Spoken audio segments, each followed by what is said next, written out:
여러분, 오늘 그 예배당을 들어오시는 입구에서 뭐 하나 보신 거 없으십니까? 이렇게 이젤이 이렇게 있고 거기에 투표를 해달라는 이렇게 뭐죠? 그 스티커를 붙여달라는 그런 이젤이 하나 있는데 그 우리 청소년부에서 자체적으로 이름을 공모를 해서 세 가지 후보군이 올라왔어요. 그래서 우리 이제 전체 교인들에게 그 이름을 오픈을 해서 이제 우리 성도님들께서 보시기에 어떤 이름이 우리 청소년부를 가장 잘 나타내고 또 청소년부의 정체성을 가장 잘 드러낼 뿐만 아니라 또 우리 청소년부 앞으로 나아갈 때 이렇게 갔으면 좋겠다라는 그런 의미가 담겨져 있는 문구는 어떤 걸까? 그런 의미에 있어서 이제 여러분들께서 어른들께서 보시기에 이렇게 표시해 달라라고 이제를 이렇게 밖에다 세워놨습니다. 혹시 들어오실 때 못하신 분들이 계시다면 예배를 마치고 나가실 때 꼭 한 표, 두 표는 행사하지 마시고요. 밑에 있는 우리 중등부 얘기를 아까 들어보니까 마음에 드는 것이 있다 보니까 내 오른손이 한 일을 내 왼손이 모르게 하라 이러면서 뭐 이렇게 막 이렇게 하는데 그러면 안 되고요. 그러면 안 되고 한 표 하셔서 우리 청소년부들이 더욱더 그 안에서 믿음으로 잘 자랄 수 있도록 이렇게 마음 써주셨으면 감사하겠습니다.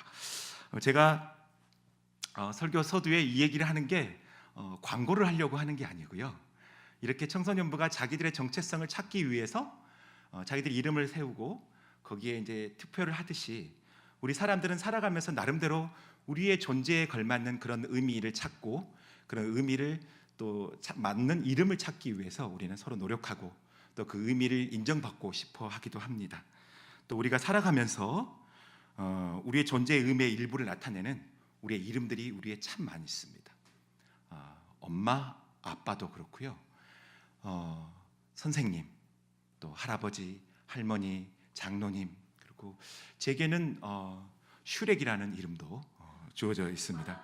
잘 보시면 밑에서 이 각도로 보시면 제 얼굴이 약간 슈렉처럼 보일 테니까 말씀을 들으시다가 졸리우시면 이 각도로 살짝이 보십시오. 그러면 깜짝 놀라실 겁니다. 자, 오늘 본문에도 여러분 말씀을 읽어보셔서 아시겠지만은 몇 가지 이름들이 나옵니다. 불특정 다수를 가리키는 무리가 나옵니다. 무리가 나오고 그 다음에 어부들이 나옵니다. 어부. 그리고 사람은 아니지만은 물속에 있는 물고기도 나옵니다. 그런데 물고기는 뭐 사람이 아니니까 그대로 두고 그러나 그들 중에 한 사람 평생을 고기잡이로 잔뼈가 굵었던 그리고 어부였던 시몬 베드로, 그가 오늘 이전과는 정말로 다른 이전에 한 번도 가져보지 못했던 이름, 그의 존재를 뒤바꾸는 이름, 그 이름을 부여받습니다. 그것은 사람을 낚는 어부, 두 글자로 제자라고 말하죠. 제자. 어부로서 평범한 일상을 살던 시몬 베드로를 주님께서 오늘 본문의 사건을 통해서 제자로 부르셨습니다. 헛수고의 밤을 보냈던 그날 베드로는 오히려 거룩한 소명의 삶을 살기 시작했다라는 것이에요. 그런데 중요한 사실은 예수님께서는 그때 그 베드로뿐만 아니라 오늘날을 사는 우리에게도 동일하게 베드로와 같이 그런 거룩한 소명의 삶을 살기를 원하신다라는 것입니다. 예수께서는 단순히 우리가 이 땅 가운데 살게 될 때 우리 가족과 나와 어떤 내 주변의 생존과 번영만을 위해서 사는 삶이 아니라 하나님 나라의 고귀한 소명의 삶을 살도록 하시기 위해서 우리를 부르셨다라는 것이에요. 그걸 우리에게 원하신다라는 것입니다. 이를 위해서 그래서 우리 주님께서는 우리 인생의 배에 오르셨습니다. 우리 인생의 배에 오르신 예수님, 예수께서 우리 배의 인생에 오르신 다음 그대로 주무시지는 않고 우리에게 몇 가지 명령을 하십니다. 그 첫 번째는 우리 인생의 배에 오르신 주께서는 우리로 하여금 깊은 데로 가서 그물을 내려 고기를 잡으라 명령하십니다. 깊은 데로 가서 그물을 내려 고기를 잡으라. 사실 이 누가복음 5장에 예수님과 베드로의 지금 이 만남이 있기 전에 베드로는 이미 예수님을 만난 적이 있습니다. 그의 형제 안드레가 어느 날 내가 메시아를 보았어. 그러자 그래? 하고 안드레를 따라가서 예수님을 보게 됩니다. 그 후로 예수께서 첫 사역지가 갈릴리 지역이지 않습니까? 예수의 소문이 온 갈릴리에 퍼집니다. 베드로는 그 예수님의 소문을 듣지 못했을 리가 없습니다. 그리고 또한 베드로는 다른 사람과 함께 예수님을 또 만나고 제자로서의 삶을 부탁받기도 합니다. 그러나 예수님은 그렇게 메시아이신 예수님을 직접 보았음에도 불구하고 그 예수님께 별로 관심이 없어요. 큰 관심을 두지를 않습니다. 아직 온전히 예수님을 따르지 않고 있다는 말입니다. 그저 예수님을 존경하는 선생님 정도?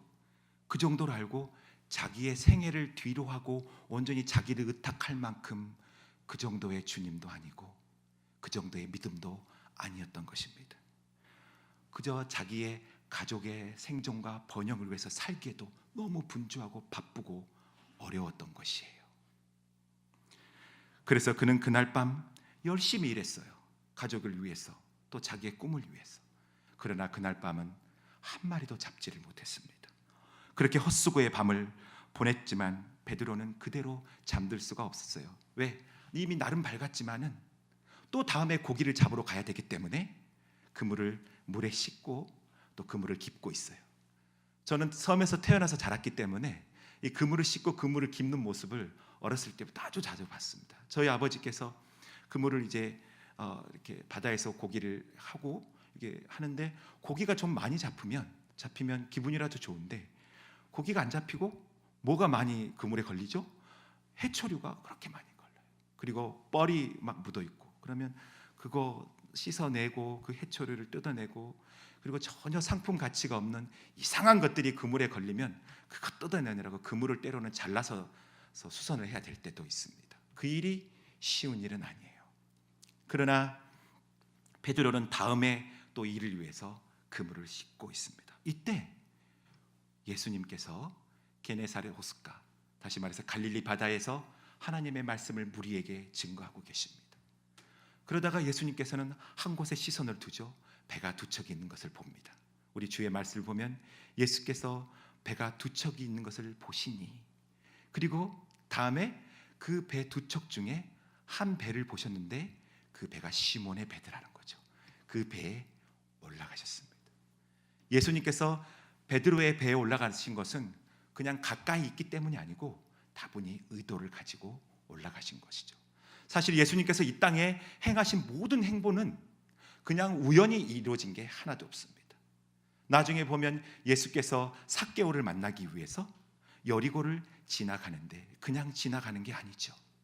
예수께서 삭개오를 만났을 때 했던 말이 무엇인가요? 내가 오늘 너의 집에 유하여야겠다 그러고 말합니다. 유하면 안 될까? 삭개오야, 너의 집에 오늘 내가 좀 잠깐 머물면 안 될까라고 말씀하지 않으세요. 내가 오늘 삭개오 너의 집에 잠시 머물러야겠어. 그 일 때문에 나는 이곳 여리고에 온 거야. 그거와 동일하게 예수님께서는 오늘 갈릴리 바닷가에 하나님의 말씀을 증거하기 위해서도 왔지만 그 한 사람, 그 많은 사람 중에 베드로 그 한 사람을, 무관심했던 베드로 그 한 사람을, 분명히 나를 만나러 왔었는데 그 후로 보이지 않는 베드로 그 한 사람을 예수님께서는 찾아오셨습니다. 그리고 예수님께서는 사람을 낚는 어부로서 고기를 잡는 어부 베드로를 그렇게 만난 것이죠. 그렇습니다. 베드로가 비록 전에 주님을 만났었지만은 큰 관심을 두지 않았어요. 메시아를 만났었지만 여러 가지 이유로 그의 헌신을 뒤로 밀어버립니다. 주님이 그를 불렀지만 그의 삶이 너무 바빠요. 그가 하고 싶은 것도 있어요. 이 당시 바닷가는 갈릴리 바다는 물고기가 많이 났었기 때문에 상업적으로도 아주 융성했던 곳이에요. 예수님께 있었던 가버나움 지역도 더욱더 그랬고요. 아마 베드로는 열심히 일했을 것입니다. 돈도 좀 벌었지 않을까 싶습니다. 같이 동업했던 요한은 뭡니까? 오히려 약간은 중소기업 같은 그런 걸로 배를 운영하지 않습니까? 같은 일꾼도 있었고 말입니다. 그러한 이유들로 베드로는 너무 분주했을 것입니다. 그래서 그는 주님을 따라가는 삶을 잠시 뒤로 물었습니다. 주님을 신경 쓸 겨를이 없었어요. 그러나 그 수많은 사람들 중에 오늘 예수께서 베드로를 찾아오셔서 그의 인생의 배에 올라가십니다. 존 스토트는 나는 왜 그리스도인이 되었는가라는 책에서 그는 이렇게 기록을 하고 있습니다. 제가 그리스도인이 된 이유는 제가 원하는 길로 가고자 도망할 때조차도 끈질기게 저를 쫓아오신 예수 그리스도 때문입니다. 그분이 은혜롭게 저를 추적하지 않으셨다면, 오늘날 저는 헛되고 버림받은 인생들의 쓰레기 더미 위에 놓여 있었을 것입니다. 주님께서 은혜롭게 나를 추적해오지 않으셨다면, 그냥 나를 그대로 두셨다면, 내 삶의 분주함 가운데 그대로 두셨다면 나는 어쩌면 오늘 쓰레기 더미 위에 살고 있었을지도 모른다라고 존 스토트는 말하고 있어요. 주님의 추적은 그렇기 때문에 참으로 아름답습니다. 도망자라는 것이 쉬운 일이 아닙니다. 저는 이 도망자 얘기만 하면 어렸을 때 아주 무서운 쫓겼던 장면이 생각납니다. 저희 집에 흑염소를 몇 마리 키웠었는데요. 여자 흑염소, 어떻게 말을 해야 되죠? 아무튼 엄마 흑염소 이렇게 말을 해야 되는데 그건 좀 괜찮은데 이 뿔 달린 아저씨 흑염소는 상당히 포악해요. 제가 초등학생 때 키가 좀 작았던가 봐요. 그래서 어머니 심부름으로 저기 산에서 흑염소를 이제 먹이고 있는데 한 흑염소가 저를 공격하기 시작했어요. 얼마나 놀랬겠습니까? 여러분, 저는 고등학교 1학년 때까지 제일 앞자리에 앉아 있었던 거거든요. 키가 이만큼 작았어요. 그럼 초등학생 때는 얼마나 작았겠습니까? 그 흑염소가 산에서부터 저를 쫓아오는데 저는 죽으라고 도망쳤어요. 죽으라고 도망쳤는데 집까지 도망쳤는데 흑염소가 집까지 쫓아왔어요. 그리고 저희 시골집은 마루에서 툇마루가 있고 그 다음에 이제 창호지로 넣는 문이 있는데 문을 열고 들어가서 온몸을 버텨서서 문이 열리지 않게끔 이렇게 버티고 있었어요. 근데 이 흑염소가 마루 위로 딱 올라와서 마루를 또각또각 왔다 갔다 하는데 해가 맞은편에서 비치는 거예요. 그리고 어떻게 돼요? 검은 그림자 뿔이 달린 게 왔다 갔다 하는 거예요. 또각또각 소리 내면서. 저는 너무너무 공포스러웠습니다. 집에는 아무도 없었고 제가 쫓기고 도망 나올 때 아무도 저를 본 적이 없었나 봐요. 이것은 은혜로운 추격이 아니죠. 목숨을 건 사투로 저는 도망쳤었습니다. 그 당시. 우리 주님의 추적은 너무나도 은혜로워요. 그래서 시편 기자는 그러한 것들을 이렇게 노래합니다. 시편 23편에 다윗은 노래하기를 내 평생의 선하심과 인자심이 반드시 나를 따른다라고 말했습니다. 또 139편에는 여호와여 주께서 나를 살펴보셨으므로 나를 아시나이다. 내가 주의 영을 떠나 어디로 가며 주의 앞에서 어디로 피하리까? 내가 하늘에 올라갈지라도 거기 계시며 수월에 내 자리를 펼지라도 거기 계시니이다 라고 노래하고 있습니다. 이렇게 우리를 찾아내서 은혜 가운데 우리 인생의 배에 오르신 예수께서는 우리에게 명령하십니다. 깊은 데로 가서 그물을 내려 고기를 잡으라. 여러분, 그러나 이 질문이 사실 생각해보면 상당히 엉뚱하죠. 이 말씀하신 예수님은 공생애 이전에 어떤 직업을 가지고 있었나요? 그렇죠, 목수죠. 비전문가가 지금 전문가에게 얘기를 하고 있습니다. 베테랑 베드로에게 고기를 잡으러 가는데 그 장소도 참 웃겨요. 고기들은 낮이 되면 이제 깊은 바닷속으로 들어가 살지 않습니까? 밤이 돼야 먹이를 찾아서 물 위로 올라와 거닐고 있을 때, 거닐다는 표현이 참 웃깁니다. 그때 투망을 던져서 고기를 잡게 돼 있어요. 이 벌건 대낮에 깊은 데서 고기를 잡는다? 웃기지도 않는 소리입니다. 어부 베드로의 경험상 이 말씀은 너무나도 뚱딴지 같은 소리예요. 만일 그의 동료가 옆에서 그 모습을 보았다고 한다면 비난했을 것입니다.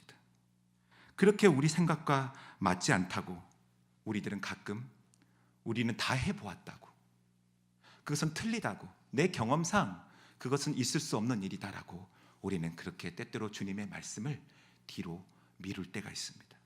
그뿐만 아니라 때때로 우리는 우리가 이 땅의 삶을 살아내기도 너무 버거워서 주님의 깊은 데로 노를 저어서 가서 그물을 내려라라는 그 말씀을 온전히 따르기가 어렵습니다. 너무 바빠서 주님과 교제할 시간도 없고, 너무 할 일이 많아서 주님 지금은 아닙니다. 나중에 할게요. 지금은 내가 이 일을 좀 끝내고 해야 될 것 같습니다. 주님 나중에 조금만 기다리세요. 그래서 조금 미안하니까 기껏해서 우리가 할 수 있는 거, 베드로가 예수님께 하는 것이 무엇이었나요? 예수님께서 배에 오르실 때 배 모서리 잠깐 그 조그마한 자리 하나 내주는 정도. 그리고 예수님께서 베드로에게 부탁을 합니다. 배를 조금 육지에서 좀 떨어뜨려 줄 수 있겠냐고. 그 정도, 거기까지. 그러나 그 이상은 안 돼요. 예수님, 나는 그물을 싣고 내일 또 고기를 잡으러 가야 되기 때문에 말입니다. 당신은 계속 저 무리들에게 말씀을 하십시오. 그 이상은 안 됩니다. 내 배에 오르셨지만 당신은 내 주인이 될 수가 없습니다. 그러나 예수님께서는 말씀하십니다. 베드로야, 깊은 데로 가자. 여러분, 주님은 우리를 생존만을 위한 삶의 자리에서 불러내십니다. 그리고 예수께서는 우리를 보다 더 깊은 헌신의 그 깊은 바닷속으로 우리를 이끌어가고 계십니다. 주님께서는 우리를 아무 상급도 모험도 그런 것이 없는 그저 얕은 믿음의 바닷가에서 우리를 끄집어내십니다. 그리고 우리의 이성과 수십 년간의 삶의 경험으로도 상상할 수 없었던 그 일이 일어나는 그곳, 그 깊은 바다, 그곳으로 우리를 이끌어가고 계십니다. 여러분, 생각해 보십시오. 우리의 인생은 얕은 바다에서 그저 조개나 죽고 인생을 허비하고 낭비해 버릴 만큼, 그렇게 우리의 인생은 허송으로 보낼 수 있는 만큼 그렇게 천한 인생이 아니에요. 왜요? 예수께서 우리를 위해서 피 흘려 죽으셨기 때문에 말입니다. 우리 인생이 그렇게 조개 정도로 바꿀 수 있는 그 정도로밖에, 예수님의 피가 그 정도밖에 안 되냔 말입니다.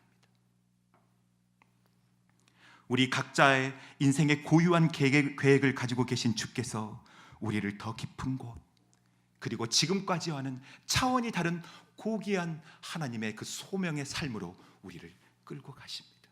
그곳이 바로 깊은 곳입니다. 그곳에서부터 시작한다는 말이에요. 그래서 사도 바울은 디모데에게 디모데후서 1장 상반절에 이와 같이 말합니다. 하나님이 우리를 구원하사 거룩하신 소명으로 부르셨다고 말입니다. 생각해 보십시오. 우리의 인생이 겨우 이 정도 선에서 끝나버려야 하는 건가? 지금 내 인생의 배에 예수님께서 배 모서리에 앉아 계시고 육지에서 잠깐 좀 떼라고 말씀하신 분이 내 배에 앉아 계시는데 여전히 나는 무관심하게 그분을 그대로 둘 것인가? 아니면 깊은 데로 가자라고 말씀하신 그 말씀을 따라서 죽으시고 부활하신 그 풍성한 하나님의 영광을 경험할 수 있는, 우리는 지금은 알 수 없었지만은 그 말씀에 순종해서 거기에 갔었을 때 예수님께서 보여주시고자 했던 그 풍성한 영광을 경험할 수 있는 그 깊은 바다로 갈 것인가? 여러분, 삶을 돌아보면서 한번 결단하시기를 바랍니다. 우리의 인생의 배에 오르신 예수께서는 우리를 깊은 바다로 가서 그물을 내리라 말씀하셨을 뿐만 아니라 또한 우리에게 많은 물고기와는 비교할 수 없는 왕의 영광을 그 두 번째로 우리에게 보여주고 계십니다. 4절에 우리 예수님께서 베드로에게 깊은 데를 가서 그물을 내려 고기를 잡으라고 말씀하셨지 않았습니까? 근데 신기한 것은, 놀랍게도 베드로는 이 말씀대로 행하고 있다는 것이에요. 우리가 보통 이 말씀을 접할 때는 베드로의 믿음이 정말 크고 놀랍다라고 이렇게 우리는 보통 생각하기가 쉬운데, 여러분, 이 말씀을 자세히 살펴보면 베드로의 이때 이 믿음은 온전한 믿음이 아닙니다. 베드로가 갖고 있던 이때 이 신앙은 온전한 신앙이 아니에요. 그는 예수님이 아직 정확하게 누구신지를 모르고 있는 상황입니다. 그는 아직 온전히 예수님께 자기의 삶을 의탁하지 않은 상황이에요. 그 증거가 5절에 보시면 뭐라고 말해요? 선생님. 예수님은 선생님일 뿐이에요. 보통의 랍비보다는 좀 더 권위 있는, 그분이 말씀하시면 귀신도 나가고 그분이 말씀하시면 병자도 치유받는, 이전에 볼 수 없었던, 그러나 선생님, 아직은 자기에게 자기 인생을 의탁할 만한 그런 주님은 아니셨던 거예요. 그분의 말씀을 들으면 뭔가 놀라운 일이 일어났다는 것을 그의 경험적으로, 그의 소문을 들어서 그는 알고 있었기 때문에 깊은 데로 가서 그물을 던져라고 예수께서 말씀하셨을 때, 비록 그분은 선생님이셨지만 오늘 베드로는 깊은 데로 가서 그물을 내립니다. 불완전한 믿음, 아직은 불완전한 신앙을, 그리고 불완전한 순종일지라도 말입니다. 그러나 여기에 주님의 은혜가 있어요. 우리 주님은 은혜로운 추적을 했을 뿐만 아니라 아직은 베드로가 불완전한 믿음, 불완전한 순종이라 할지라도 그것을 사용하셔서 놀라운 하나님의 영광을 그 순간 베드로에게 나타내 보여주신다는 말이죠. 여기서 우리가 얘기를 해야 됩니다. 혹시나 우리 주위에 예수님을 믿는다고 왔지만은, 교회를 왔다 갔다 하는 것 같지만은 내가 보기에는 좀 이상해, 함부로 판단해서는 안 됩니다. 우리 주님은 그 사람을 어떻게 보실지 우리는 몰라요. 그로 통해서 주님께서 그와 어떤 교제를 하고 있는지 우리는 몰라요. 함부로 그 사람의 말과 행동을 가지고 그 사람은 주님과 멀다, 가깝다, 우리가 섣불리 판단해서는 안 된다는 것입니다. 주님께서는 왜요? 그 사람의 배에 지금 올라가 계시기 때문입니다. 혹시 여러분 주위에 예수님께서 저 사람 인생의 배에 올라가 계신 것 같아라고 생각되는 사람이 있다면 그를 위해서 기도하십시오. 주님, 그를 깊은 바다로 끌고 가 주십시오. 그리고 그물을 내릴 수 있게 해 주십시오. 그리고 그물을 내렸을 때 오늘 베드로에게 보여주신 하나님의 그 놀라운 영광을 볼 수 있게 해 주십시오. 그렇게 기도해 주셔야만 됩니다. 베드로가 그물을 내렸을 때 엄청난 고기가 잡혔어요. 이 사건을 누가는 이렇게 기록을 하고 있어요. 잡은 것이 심이 많아 그물이 찢어지고 두 배에 채우며 잠길 정도였다. 약간 막 좀 이 문장을 읽으면 좀 누가가 막 업돼서 이렇게 얘기하는 것 같지 않습니까? 하나님의 그 영광을 이렇게 표현하고 싶은 거예요. 심이 많고 그물이 찢어질 정도였고, 그리고 두 배를 불러서 고기 두 배도 가득 찰 뿐만 아니라 세상에 물에 배가 잠기게 됐다라는 거예요. 하나님께서 베드로에게 보여주신 그 놀라운 영광은 엄청나다라는 겁니다. 베드로로서는 상상할 수 없었던 그 영광이라는 거예요. 시시하게 안드레아하고 같이 보았던 그 메시아가 아니었다라는 말입니다.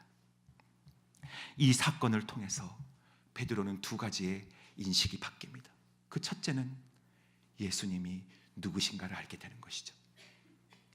이 놀라운 일을 목도한 베드로는 예수께서는 그저 높은 윤리를 가르치며 행동하는 능력 있는 그런 선생님이 아니라 하나님. 예수 그분은 하나님이셨어. 예수 그분은 나의 주님이셨어. 예수 그분은 신이셨어. 예수 그분은 정말로 메시아이셨어. 선생님 정도가 아니셨어. 그것을 베드로는 예수께서 베푸신 그 기적을 통해서 보게 됐던 것이에요. 그래서 그는 예수님께 대해서 이와 같이 고백을 합니다. 주여. 예수님의 영광을 본 사람이라면 첫 마디가 그것이어야 하는 게 마땅합니다. 주여.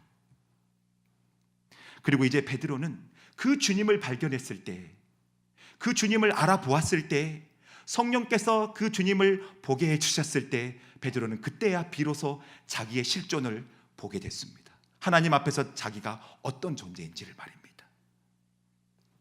능력을 베푸신 그분의 신성 앞에서 자기는 너무나도 추악한 죄인이라는 것을 보게 된 것이죠.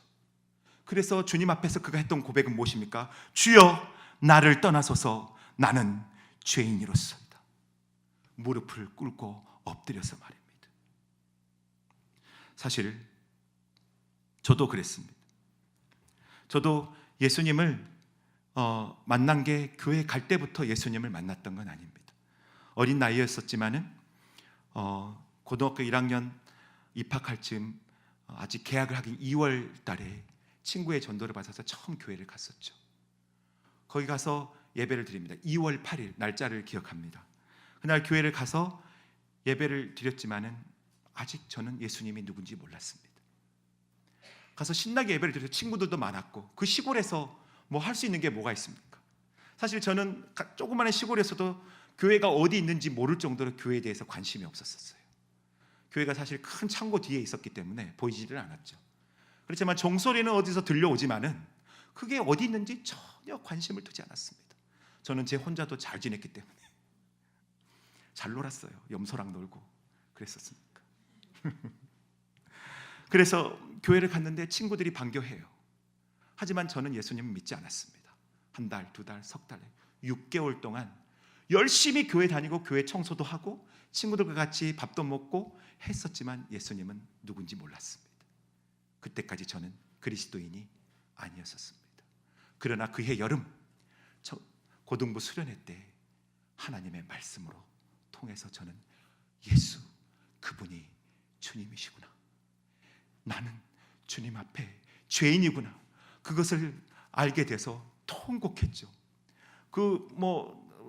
하여간 무슨 죄를 그렇게 많이 회개했는지 모르지만은 그렇게 바닥을 치면서 주여, 주여, 용서해 주시옵소서, 용서해 주시옵소서 통곡하고 그의 여름에 그렇게 하나님 앞에 뜨거운 시간을 보냈었습니다.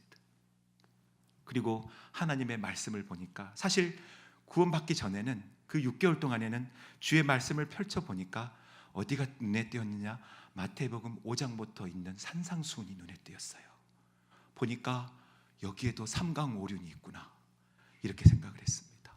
부자유친, 장유유서, 이야, 여기에도 노노와 맹자와의 버금가는 아주 훌륭한 명언과 격언들이 성경에도 있네, 훌륭한 책이구나 생각해서 저는 실제로 그 산상수훈만 딱 펼쳐놓고 남을 괴롭히지 말고 이렇게 윤리적인 책으로 보고 있었다라는 것이죠.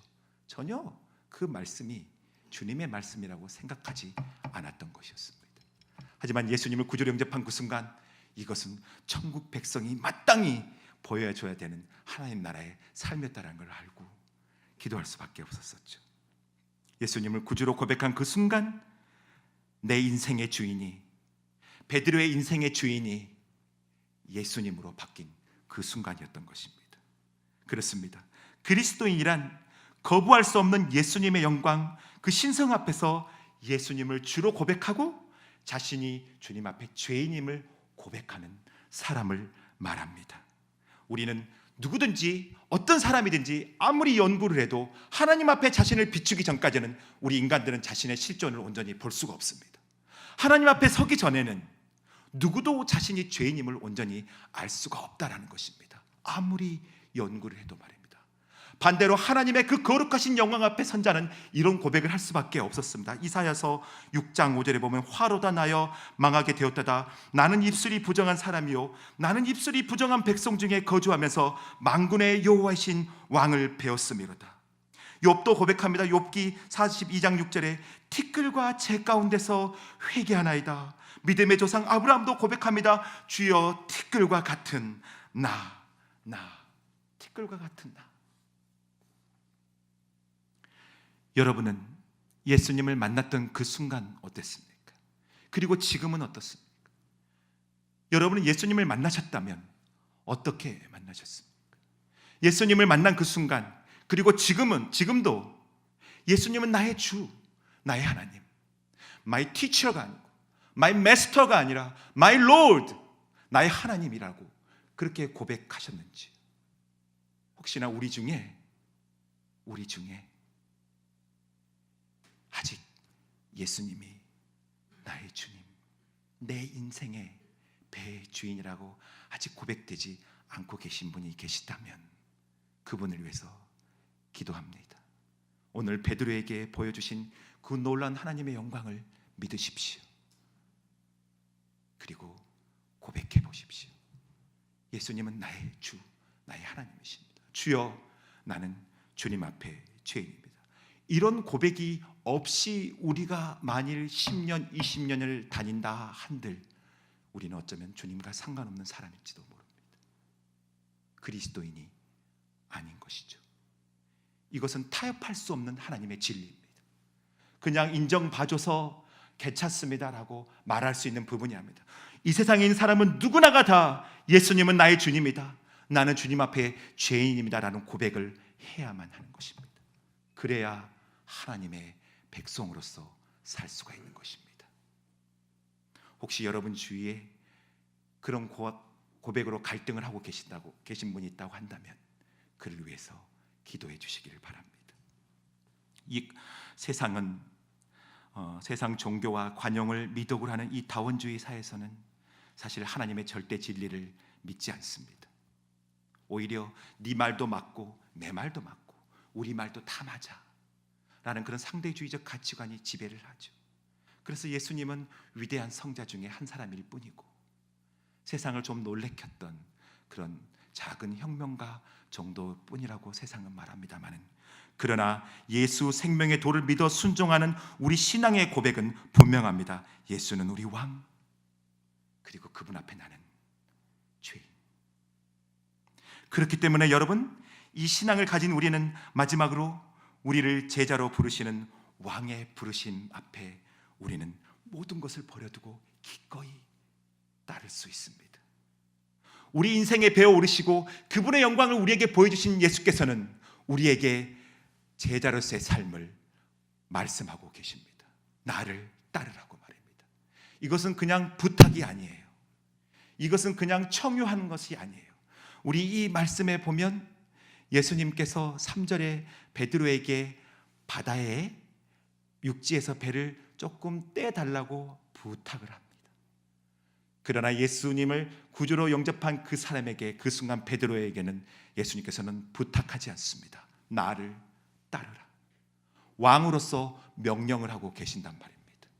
그것은 타협의 여지가 없는 하나님의 절대적인 명령이신 것입니다. 그래서 시몬 베드로와 그의 동료들은 주님의 그 말씀에 따라 11절에 보시면 배를 육지에 대고 모든 것을 버려두고 예수를 따랐다고 말하고 있습니다. 그들의 이 순종은 여러분 억지가 아니에요. 그들은 왕의 그 영광스러운 그것을 본 다음에 그 영광스러운 부르심 앞에 기쁨과 즐거움과 자원함으로 갔다라는 것이에요. 마지못해서 간 순간이 아니란 말입니다.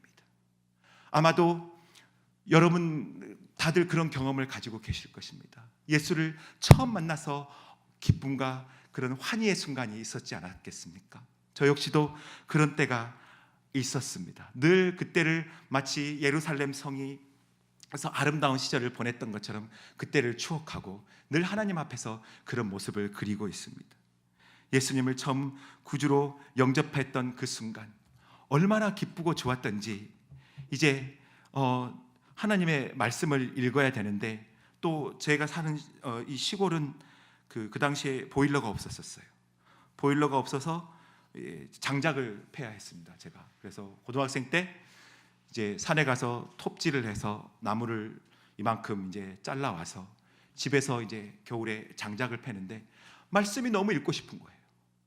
그래서 장작 한쪽 패고 뒤에 있는 성경 읽고, 장작 한쪽 패고 뒤에 있는 성경 읽고, 성경도 많이 안 읽어지고 장작도 많이 안 펴지고, 이게 어떻게 될지 모르겠지만 하지만 두 개 다, 장작은 패야지 말씀은 봐야 하지. 이 말씀이 너무 단 거예요. 성경에서 말하는 그 송이꿀보다 더 달달하는 그 표현, 그것을 너무 절절하게 느꼈습니다. 너무 기도가 또 하고 싶었어요. 주님, 기도하고 싶은데 어쩌죠? 우리 어머니 아버지는 아마 그 당시 때 예수님 아직 안 믿었던 것 같아요. 근데 이 집안에서 기도를 할 수는 없었어요. 그래서 기도 장소를 찾다 보니 집 주위에 논이 있죠. 겨울에는 논이 딱딱하게 굳어 있지 않습니까? 그래서 그 밤에 논으로 나갑니다. 무릎 꿇고 하나님께 기도합니다. 주님, 사랑합니다. 주님, 저를 구원해 주셔서 감사합니다. 주님, 너무 좋습니다. 주님과 교제하는 기쁨이 너무 좋습니다. 그리고 밤하늘을 봅니다. 얼마나 아름다워요. 밤하늘에 수많은 은하수 별들을 보게 됩니다. 하나님, 찬송가에 보면 저 높고 높은 별을 넘어 주님께서 이 땅에 오셨다고 하는데 저 별을 넘어서 이 땅에 오셨나요? 그런 얘기들을 하면서 기도했었습니다. 기쁨이 넘치고 감사했다는 것이죠.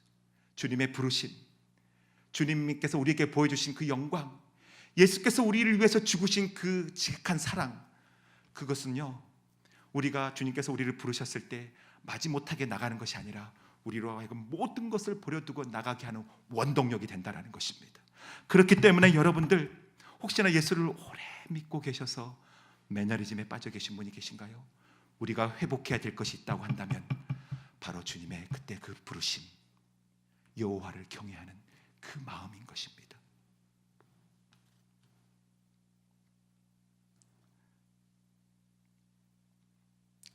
베드로와 그 사람들은 평생토록 잡아왔고, 그리고 전날 밤 밤새도록 그토록 잡기를 원했던 고기를 잡았지만 그것을 버려두고 주님을 따랐습니다.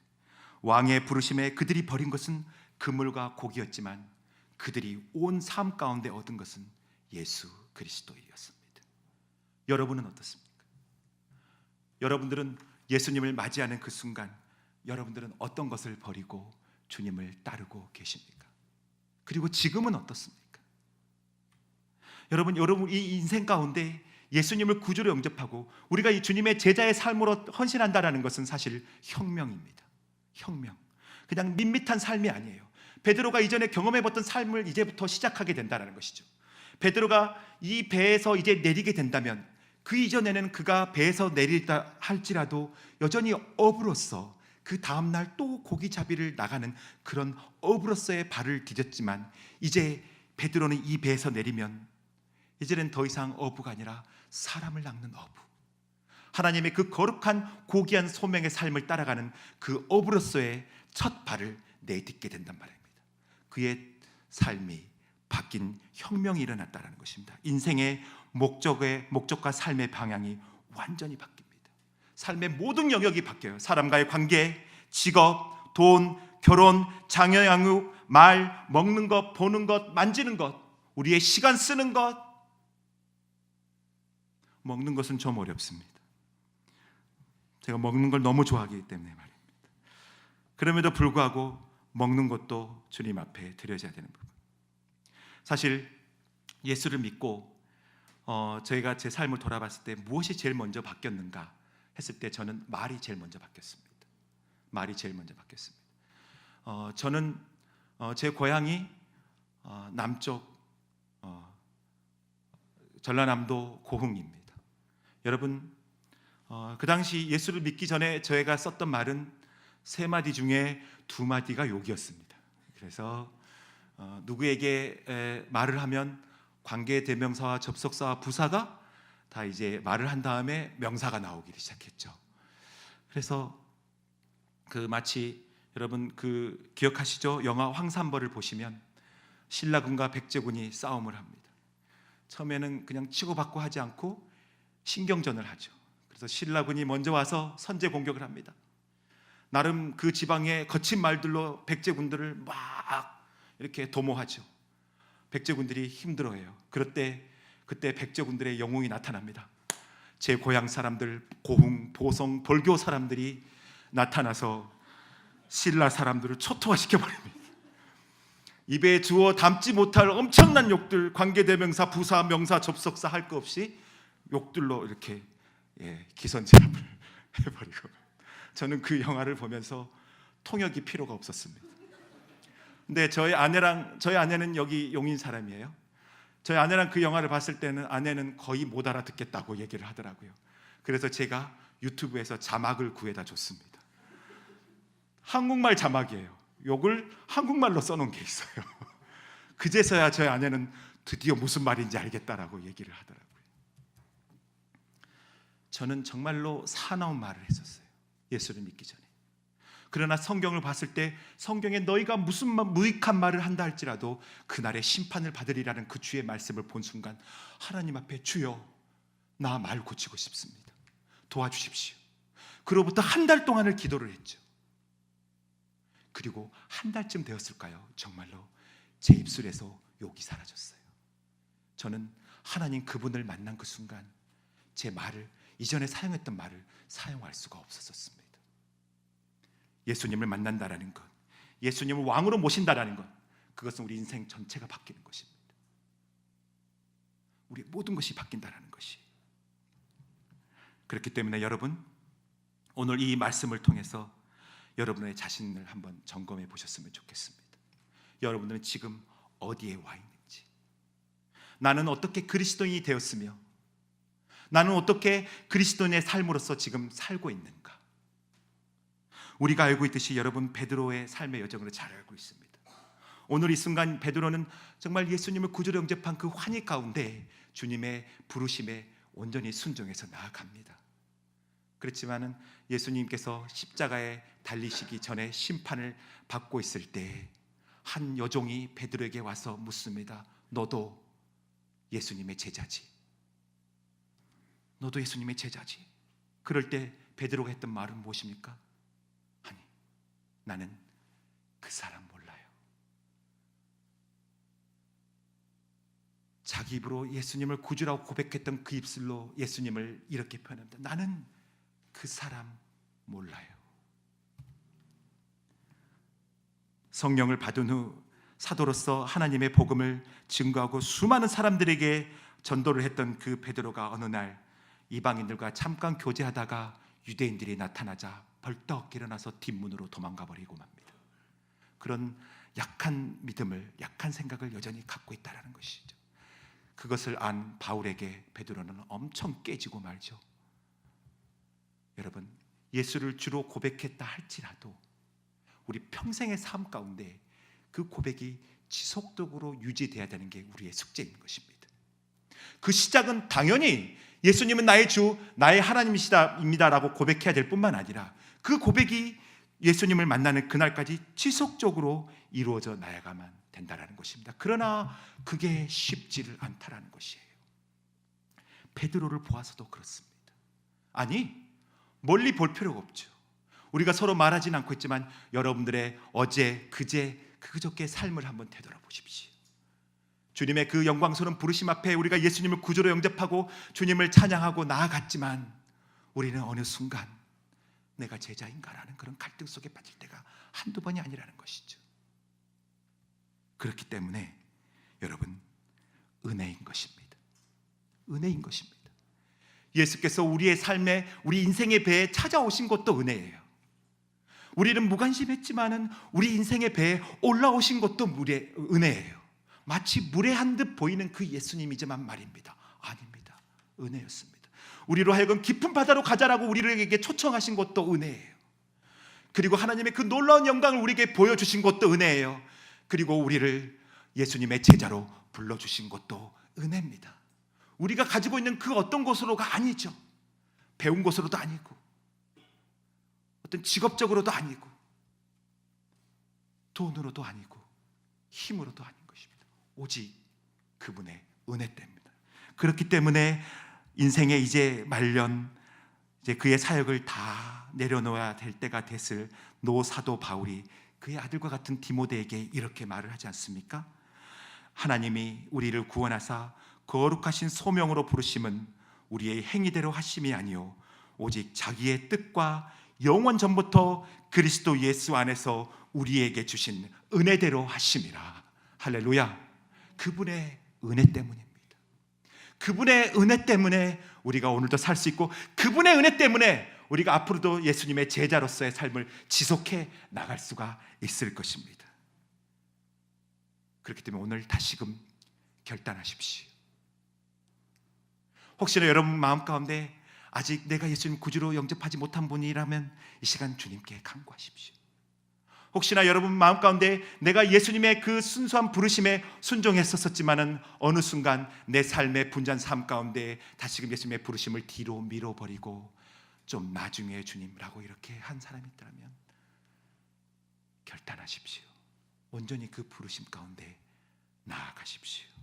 여러분들이 지금 어떤 직업을 가지고 있든 어떤 모습을 하고 있든 무엇을 하고 있든 주님께서 부르시는 그 거룩한 소명, 하나님 나라의 그 위대한 소명에 여러분들의 삶을 온전히 드리는 그런 저와 여러분들이 되시기를 주의 이름으로 축원합니다.